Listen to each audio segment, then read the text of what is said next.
What happens when desperation, trauma, and rage collide inside a single woman? A life twisted by abuse, betrayal, and violence until she claimed she had no choice but to kill. Was she a monster born or a victim pushed beyond breaking? Welcome to Dark Radio. Tonight we descend into the storm of one of America's most infamous female serial killers, Aileen Wuornos. A woman who walked the highways of Florida, a sex worker haunted by the ghosts of her past, and a predator who left a trail of blood behind her. Some called her a cold-blooded murderer. Others said she was a tragic figure, a victim of circumstance who lashed out at a world that had only given her pain. Born in 1956 in Rochester, Michigan, Aileen's childhood was steeped in darkness before she even understood the world she lived in. Her father, Leo Dale Pittman, was a convicted child molester and later hanged himself in prison. Her mother abandoned her and her brother when Aileen was only 4, leaving them in the care of their grandparents, but care was far from what they received. Her grandfather was an abusive alcoholic, prone to violent outbursts, while her grandmother was reportedly too weak, trapped by illness and fear to protect the children. By the time Aileen was a teenager, the seeds of trauma had taken deep root. She had been sexually assaulted, beaten, and ridiculed. At just 14, she became pregnant after being raped by a family friend. The baby was taken away immediately after birth and put up for adoption. Instead of being nurtured or protected, Aileen was thrown out of her house, left to survive in the cold world alone. She lived in the woods near her childhood home, scavenging for food, trading sex for cigarettes, drugs, and shelter. Society never extended a hand to her, and the anger, the mistrust, the deep sense of abandonment began to harden into something else. The highways of Michigan and later Florida became her home. Hitchhiking, drifting, selling sex to truckers and strangers, Aileen lived a life constantly on the edge. But beneath the rough exterior, her story was one of a girl who had never known stability, never known love, and who came to see every man as a threat, every stranger as another potential abuser. By the late 1980s, Aileen had settled in Florida and entered a tumultuous relationship with a woman named Tyria Moore. Tyria was the closest thing Aileen ever had to love, but love came at a price. To keep Tyria's affection, Aileen turned more frequently to sex work on the highways, hoping the money would sustain them both. Yet in her eyes, the men she serviced were no different from the men who had hurt her all her life. Every encounter was laced with fear, resentment, and a simmering hatred. And then the killings began. In 1989, Aileen Wuornos shot and killed her first known victim, Richard Mallory. She claimed he had attacked and raped her, and that she shot him in self-defense. The body was discovered with multiple gunshot wounds, abandoned in the woods. At first, the murder appeared to be an isolated case. But over the next year, a chilling pattern emerged. 6 more men were found dead, each killed with Aileen's .22 caliber revolver, each left in desolate areas off Florida's highways. Police began to realize they were hunting something rare, a female serial killer. But Aileen insisted she wasn't a predator. To her, every killing was survival. Her only way of fighting back against men who she claimed tried to rape or abuse her. Was she telling the truth? Or was self-defense a shield to hide the darker reality of a woman who had embraced violence as her only language? By the time investigators closed in, Aileen had already earned her place in the annals of American crime history. To some, she was a symbol of the cycle of abuse, a tragic example of how society fails the vulnerable until they explode. To others, she was nothing more than a ruthless killer, a woman who preyed on men and then cloaked herself in excuses. And yet, the truth of Aileen Wuornos lies somewhere in the shadows between monster and victim, between tragedy and horror. This is just the beginning of her story. How does a woman become both victim and executioner, haunted by her past, yet feared by everyone she met? For Aileen Wuornos, the thin line between survival and slaughter blurred forever on the highways of Florida. After the first body was discovered, investigators chalked it up to an isolated incident. Richard Mallory was a man with a criminal past of his own, known for violence, and perhaps his end was inevitable. But when more bodies surfaced, each bearing the same hallmark of execution-style gunshots, detectives began to realize something terrifying. A single hand was pulling the trigger. In June 1990, the body of David Spears was found. 6 gunshot wounds to his naked body discarded along a remote road. Just days later, Charles Carscadden was discovered in similar circumstances. By the end of that year, the bodies of Troy Burris, Charles Humphreys, Walter Antonio, and Peter Seams had all been tied to the same killer. Each man was middle-aged. Each had been traveling alone, and each had vanished somewhere along Florida's highways, last seen picking up or being near a female hitchhiker. The press began whispering about a phantom killer haunting the highways, a predator no one could identify. The community panicked. Serial killers were almost always men. The idea of a woman behind these brutal murders unsettled the very core of the public imagination. Yet Aileen continued on, moving from rest stop to rest stop, bar to bar, with Tyria Moore by her side. Tyria claimed she knew nothing of the killings, but she couldn't ignore the expensive items Aileen sometimes came home with: jewelry, cameras, even a car or two, stolen from the victims. Aileen would spin lies saying she'd found the items, traded for them, or borrowed them, but the truth was dripping with blood. The murders weren't just acts of rage. They were acts of ritual. The same revolver, the same highways, the same abandonment of bodies in lonely stretches of woods or roadsides. Aileen was methodical in her chaos, careful enough to vanish before suspicion could land directly on her, but her recklessness would eventually betray her. Detectives began connecting the dots. Tire tracks, witnesses, ballistics. And then there were the stolen cars, each one traced back to victims, sometimes seen driven by a blonde woman and another companion. By late 1990, police had sketches of 2 women seen with the victims' vehicles. One was clearly Aileen, the other Tyria. The net was beginning to tighten, though Aileen had no idea just how close law enforcement was. Inside, Eileen's mind was a storm. To the few people who listened to her, she ranted about how men had tried to rape her, abuse her, rob her dignity, and how she had to kill them to survive.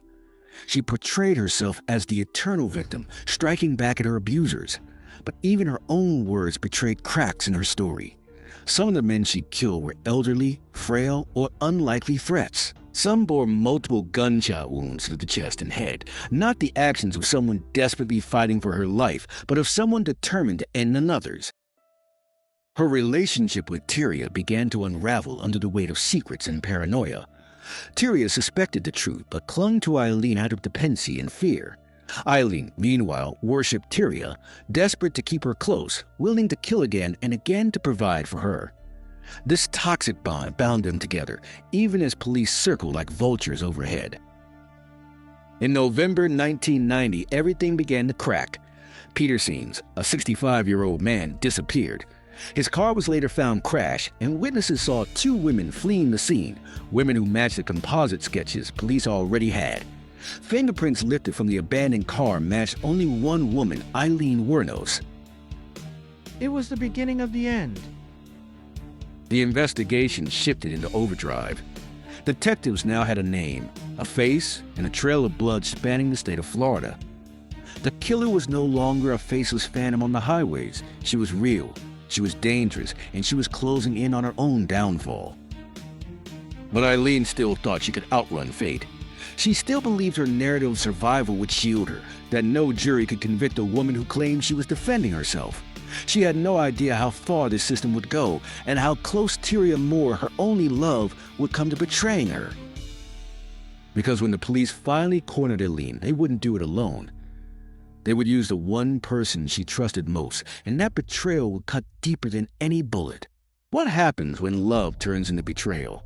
When the one person you trust most becomes a weapon used to destroy you? For Aileen Wuornos, her downfall didn't come the barrel of a gun, but from the soft voice of Tyria Moore, the only woman she ever claimed to love. By late 1990, the Florida police had built their case brick by brick. 7 dead men, the same gun, the same highways, witnesses placing Aileen and Tyria near the stolen cars, and fingerprints linking Aileen directly to the crime scene. But evidence alone wasn't enough. The authorities knew Aileen was volatile, unpredictable, and armed. A direct confrontation could end in blood. They needed leverage. That leverage was Tyria. Investigators approached her quietly. Tyria was terrified. She had lived in the shadow of Aileen's violence, hearing her dark confessions whispered after nights of drinking, seeing the stolen goods that seemed to appear after every disappearance. Yet she had clung to Aileen out of fear, financial dependence, and a twisted version of love.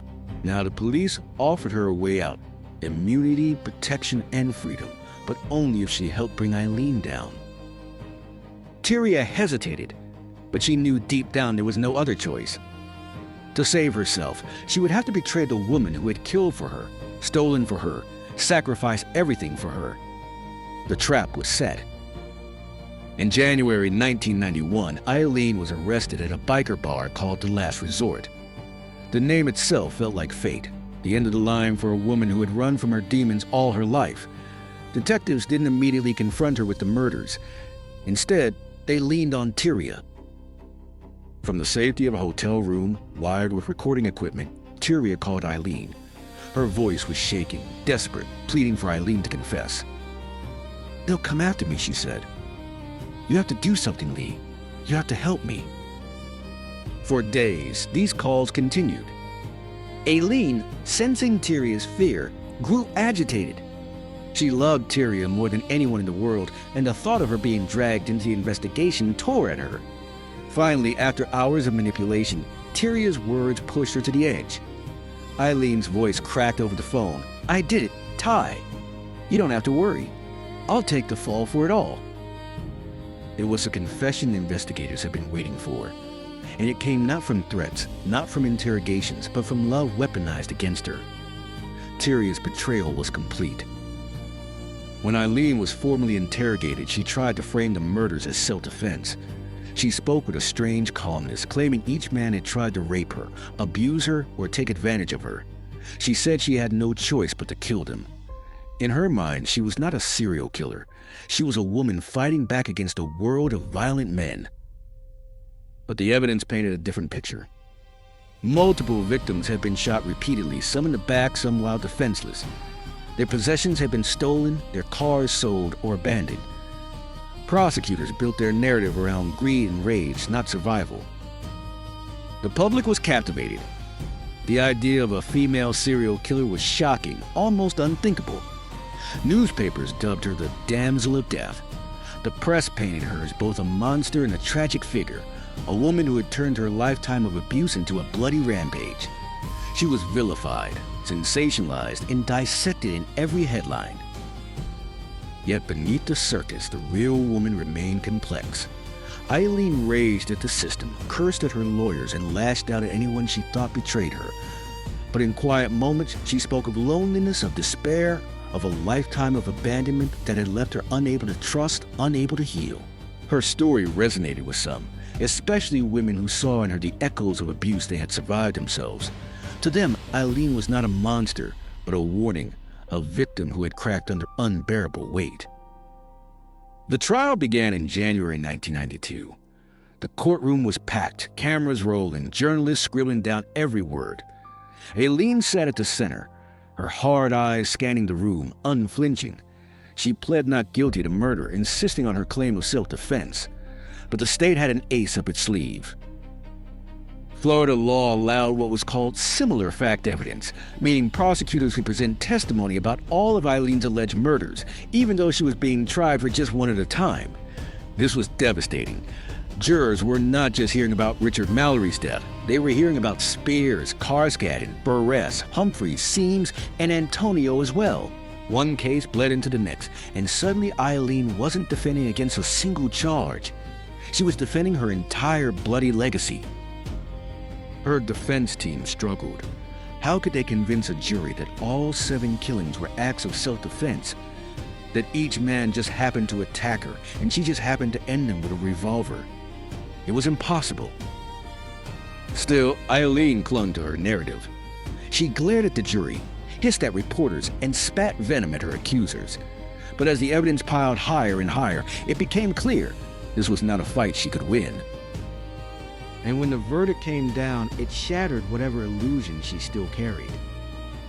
The jury found Aileen Wuornos guilty of first-degree murder. she was sentenced to death. But her story didn't end in that courtroom. Because in the years that followed, as she sat on death row, Aileen's mind began to unravel in ways no one could ignore. Her rants grew darker. Her paranoia deepened. She claimed the police were using her as part of a massive conspiracy, that her execution was political, that she was a pawn in a system designed to silence her. The woman who once walked the highways with a gun now sat behind bars. Her mind a prison even darker than her cell. And when the cameras returned years later, they captured a face no longer just angry, but broken, paranoid, and consumed by demons no one else could see. The world would soon see a final transformation, from killer to prisoner to something far more unsettling. Because on death row, Aileen Wuornos would no longer just fight for her life, she would spiral into a war with reality itself. What happens when the walls of a prison cannot contain the storms of the mind? For Aileen Wuornos, death row was not silence, not reflection, but a stage where her inner demons came roaring to life. After her conviction in 1992, Aileen was transferred to Broward Correctional Institution, where Florida kept its most dangerous female inmates. Unlike the highways she once haunted, her new world was confined to steel bars, concrete walls, and the endless ticking of time. But her presence still commanded attention. Guards described her as volatile, unpredictable, and deeply paranoid. One moment she could be calm, withdrawn, staring into space. The next she erupted with volcanic rage, screaming curses at unseen enemies, convinced everyone was out to destroy her. Journalists swarmed her case. For many, Aileen had become more than a killer. She was a cultural phenomenon. Books, documentaries, and TV specials all circled her story, feeding on the shocking novelty of a female serial killer. Yet every time a camera lens focused on her, what it captured was far from easy entertainment. It was raw, unfiltered madness. Her interviews became legendary. In one moment, she spoke of her crimes as self-defense, insisting again and again that she had no choice. In another, she unleashed streams of conspiracy theories, claiming police had known about the murders all along and let them continue so they could profit from books and movies about her life. She accused correctional officers of tormenting her, of spitting on her food, of plotting to drive her insane before her execution. Her paranoia spiraled into delusions. She claimed her prison cell was infested with sonic pressure devices, that the guards were torturing her with invisible energy beams. She said helicopters circled overhead as part of a government plot. Each accusation was more unhinged than the last, but Aileen spoke them with utter conviction, her eyes burning with the intensity of someone who believed every word. Psychologists debated her mental state. Some said she was a textbook case of antisocial personality disorder, a woman incapable of empathy who viewed the world as predators and prey. Others saw signs of schizophrenia, of delusions and hallucinations. Still others argued her paranoia was fueled by a lifetime of trauma, abuse, and abandonment, amplified by the crushing isolation of death row. Whatever the diagnosis, one thing was certain: Aileen Wuornos was unraveling. And yet, beneath the chaos, there were moments of chilling clarity. In rare interviews, she admitted the truth she had long denied. "I've killed 7 men," she said flatly. "I robbed them. I killed them. Cold as ice. And I'd do it again." Her words cut through the noise, stark and unrepentant, as if she wanted the world to stop seeing her as a tragic figure and instead recognize her as a predator. But her contradictions never ceased. The same woman who confessed to killing in cold blood would, moments later, return to her mantra of self-defense, insisting the men deserved it. She swung between identities: the victim, the warrior, the monster. She was all of them and none of them, locked in a battle with herself as much as with the system. The years dragged on. Appeals were filed, rejected, refiled, and denied again. Activists argued her mental illness made her unfit for execution. Others saw her as a symbol of justice, proof that even women could not escape the death penalty for serial murder. The state of Florida moved slowly but relentlessly toward the endgame. Through it all, Aileen's relationship with the outside world grew stranger. She cut ties with former allies, accusing them of betrayal. She raged against her lawyers, saying they were in league with the system. She even turned on Tyria Moore, the woman she once would have killed to protect. In Eileen's mind, everyone had abandoned her. Everyone had conspired against her. But then came a new presence, filmmaker Nick Broomfield, who interviewed her repeatedly over the years. His documentaries captured the shifting landscapes of Eileen's psyche, from angry defiance to bitter confessions to paranoid rants. Cameras rolled as she shouted at unseen forces, as she accused the police of staging a conspiracy, as she begged for her own execution. In these final years, the world saw not only a killer, but a woman descending into madness. And then came 2002. After a decade of legal battles, the state of Florida set a date for her execution. October 9th. Aileen had no more appeals, no more lifelines. She was to die by lethal injection. In her final interviews, she was unflinching. She claimed she was ready, that death would deliver her from the torment of this world. She ranted about government conspiracies, about spaceships in the sky, about being tortured by invisible forces. She said her execution was political, that it had nothing to do with justice. But then, in a rare moment of calm, she looked into the camera and said something chillingly simple. "I'm going to be executed. And I'm glad. I want to leave this world." On the night before her death, Aileen refused her last meal. She asked only for a cup of coffee. It was a small gesture, but it spoke volumes. No indulgence, no celebration, just bitterness and caffeine to carry her into the end. And on October 9, 2002 at 9:47 a.m., Aileen Wuornos was executed by lethal injection. She was 46 years old. Her final words were cryptic, almost surreal. "I'll be back, like Independence Day with Jesus on a spaceship." Then the poison flowed, and her life, a storm of violence, madness, and tragedy, was over. But death was not the end of her story. Because even in execution, Aileen Wuornos became something larger than life, a cultural icon, a symbol of rage, a mirror of society's darkest failures. Her story would inspire films, books, debates, and endless fascination. The question lingered, haunting everyone who tried to understand her. Was Aileen Wuornos a victim who became a monster, or a monster who only ever pretended to be a victim? The world had its verdict, but the mystery of her mind and the lessons of her life still remained in the shadows. And soon, those shadows would come alive again, not in courtrooms or prison cells, but on the big screen, where Hollywood would turn her pain and her crimes into spectacle. What happens when a killer's life doesn't end with death, but is reborn in legend, in film, in endless debate? For Aileen Wuornos, her body lay buried in Florida soil, but her shadow stretched across the world, demanding to be seen, demanding to be remembered. After her execution in 2002, public fascination with Aileen did not fade. If anything, it grew stronger. People wanted to know who she really was. Was she the embodiment of evil, a cold-blooded predator who lured men to their deaths? Or was she the tragic result of a society that abandoned her, a woman so broken by abuse and neglect that murder became her only language of survival? The debate became a storm. On one side, law enforcement and prosecutors framed her as a manipulative liar, a calculating thief who killed for profit. They pointed to her pattern of taking money, cars, and possessions from her victims as evidence of greed, not self-defense. On the other side, activists, feminists, and some survivors of abuse saw her as a product of systemic failure, a girl brutalized by family, preyed upon by men, and discarded by the very institutions meant to protect her. To them, Aileen was both guilty and innocent, both a killer and a casualty. This tension was immortalized in 2003 when Hollywood brought her story to the screen. The film Monster, starring Charlize Theron, shocked audiences with its raw portrayal of Eileen's life. Theron transformed herself completely, gaining weight, altering her face, and embodying Eileen's rage, despair, and fleeting moments of tenderness. Her performance earned an Academy Award, and the world watched Aileen not as a headline, not as a mugshot, but as a human being, damaged, furious, and terrifyingly real. The film painted her in shades of gray.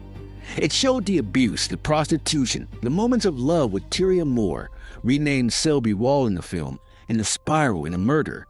For many, it was the first time they saw Eileen's story as more than simple evil. They saw her as a woman pushed past the breaking point, a symbol of desperation in a society that looked away. But Monster also reignited controversy. Critics accused it of excusing her crimes, of softening the brutality of her murders. Families of the victims spoke out, saying the film turned their loved one's killer into a tragic anti-hero. The debate raged on. Was the movie an act of empathy or an insult to the dead? Beyond Hollywood, documentaries continued to peel back the layers of Aileen's life. Nick Broomfield's Aileen, Life and Death of a Serial Killer, captured her final years, her paranoid outbursts, her final words. Viewers saw the contradictions. A woman both aware of her crimes and lost in delusion, both confessing coldly and screaming about conspiracies. These films painted not a clear portrait, but a fractured mirror, one that reflected society's fascination with violence and its need to turn monsters into myths. Aileen became something larger than herself. She was studied in criminology courses, analyzed in psychology lectures, and debated in feminist theory. Some called her the first female serial killer of modern America, though history held others before her. What set Aileen apart was not just the killings, but the way she killed, openly with a gun, against men who had chosen to trust her. She shattered the stereotype of the female killer as secretive, as poisoner, as passive. She was brutal, direct, and unapologetic. Yet, the more people studied her, the more haunting questions emerged. Could her life have been different if someone, anyone, had intervened when she was a child? If her grandfather had not beaten her, if she had not been abandoned at 11, if she had not been raped and left to fend for herself, would she have walked another path? Or was the storm always inside her, waiting to be unleashed? Her ashes were scattered under a tree in her home state of Michigan by the hand of Dawn Botkins, her childhood friend and one of the few people who had stood by her until the end. For Dawn, Aileen was not a monster, not a headline, but a broken girl she had once laughed with, cried with, and loved as family. That tree still stands, a quiet monument to a life that roared with violence. But even in death, Aileen's voice echoed. Her interviews, her rants, her strange prophecies of returning with Jesus on a spaceship haunted those who watched them. It was as if she refused to be silenced, even as the world tried to put her story to rest. And the world did not put it to rest. Her name remains etched into the dark history of American crime. She is invoked in conversations about gender and violence, about abuse and its consequences, about the thin line between victim and predator. She is studied alongside Bundy, Gacy, Dahmer, yet she stands apart, the outlaw hitchhiker, the highway killer, the woman who turned the tables on men and made the world recoil. In the end, Aileen Wuornos became less of a person and more of a symbol. To some, she symbolized the rage of every abused woman silenced by society. To others, she symbolized the danger of unchecked violence, proof that anyone, man or woman, can be consumed by darkness. Her story, however, was not finished with her execution, because every retelling, every film, every book, every documentary kept her alive, not in flesh, but in shadow. And as long as her story is told, the question remains, lingering like a ghost on the highway she once haunted. Was Aileen Wuornos made into a monster by the world, or did she make herself into one? The answer may never be clear, but the debate is not over. Because every time we look into her story, we're forced to ask ourselves not just who she was, but who we are. And in Part 6, we'll confront the chilling truth. The legacy of Aileen Wuornos is not just about her crimes, but about the mirror she forces us to face, a mirror that reflects the darkest parts of society itself. What happens when a single life becomes a mirror, reflecting not only the darkness within one person, but the failures, the cruelty, and the silence of an entire society? The story of Aileen Wuornos does not end with her execution. It lingers, echoing like a warning on the highways she once roamed, a legacy carved into the American conscience. When we strip away the sensational headlines, the Hollywood dramatizations, the endless debates between guilt and victimhood, what remains is a haunting truth. Aileen Wuornos was both. She was a predator who killed without mercy, and she was a broken child abandoned by every system meant to protect her. To understand her is not to forgive her, but to ignore the path that led her to murder is to blind ourselves to the shadows we all live among. Look back at her childhood. An unwanted baby handed off to grandparents who offered not safety but violence. A girl molested, beaten, humiliated, and told she was worthless. A girl who turned to prostitution not out of choice, but survival, selling her body in exchange for food, cigarettes, and shelter. This was not the foundation of a monster. It was the blueprint of despair. And when that despair grew into rage, when her only weapon was violence, the result was inevitable. Her murders were brutal. 7 men shot dead, left on the sides of highways. Their lives ended by the woman they thought they had paid for a moment of companionship. For their families, Aileen's pain is no excuse. Their sons, brothers, fathers never came home. They were victims of her choices, and nothing can erase that. But the deeper question remains, how many chances did the world have to stop Aileen before she ever pulled the trigger? How many warnings were ignored? How many cries for help went unanswered? She was thrown out of her home at 11, pregnant at 14, homeless at 15, arrested by 18. Each step was a chance for intervention. None came. This is why her story resonates so powerfully. It forces us to see the cost of neglect. Aileen was not born a serial killer. She was made one, molded by abuse, by systemic indifference, by a culture that looks away until it is too late. And when she finally exploded, her violence became the very thing society used to erase her. The justification to call her a monster and silence the uncomfortable truth of how she came to be. Even in death, her contradictions continue. Watch her interviews and you will see a woman oscillating between clarity and chaos. One moment, she is calm, confessing, accepting her fate. The next, she rages about conspiracies, helicopters, government plots. Her final words, a bizarre promise to return with Jesus on a spaceship, are as haunting as they are incomprehensible. Was this madness or one last attempt to control her narrative, to leave the world unsettled by her unpredictability? The fascination with her life reveals something unsettling about us too. Why are we drawn to her story? Is it the rarity of a female serial killer, breaking the mold of what society expects women to be? Is it the horror of her crimes, or the tragedy of her past? Or is it because in her we see a reflection of a world where the line between victim and monster is thinner than we want to believe? Her story has become a myth, but it is not one of fantasy. It is a myth carved in pain, blood, and silence. And in that myth lies the darkest of lessons, when society abandons its most vulnerable. When cruelty is ignored, when trauma festers, the result is not always a broken soul quietly fading away. Sometimes it becomes a storm that strikes back. Aileen Wuornos was that storm. A child discarded, a woman consumed, a killer born not only from her choices but from the cracks in the world around her. To call her only evil is to ignore the environment that bred her. To call her only a victim is to erase the lives she destroyed. The truth lies in the shadows between those extremes, a place as uncomfortable as it is undeniable. Her legacy lives not just in crime history, not just in Hollywood films or dusty court documents, but in every question her life forces us to ask.